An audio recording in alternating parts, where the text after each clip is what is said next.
Oh, Friday nights, the line would be just so busy. I know when I was hired that first week, I looked up on a Friday night and I thought, oh, the line of people will be here till midnight. And I went home to bed that night and I dreamt that the people were hopping over the counter because I was new and slow, that they were in my drawer. I thought, oh, helping themselves, you know. Mr. Carroll hired me. He was a longtime friend of mine. And he called me and told me I had the job. And when he called me, I was at home sick.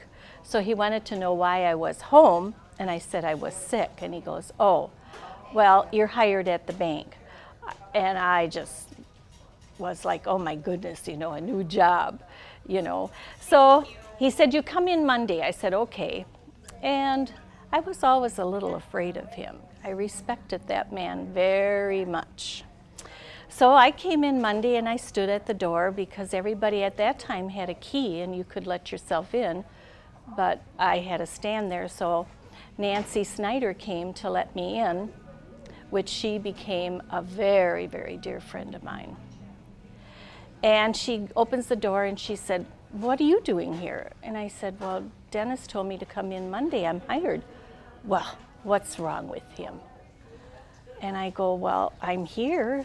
She goes, well, pay period starts at the 1st and the 15th of each month. And today is March 31st. She said, just wait here. So I waited there and I looked around and everybody's looking at me. I felt like the only little fish in a big bowl. And you could just hear what they were saying. Is that the new girl? I wonder if she was hired. So Nancy came back and she said, well, you can stay. You can work today.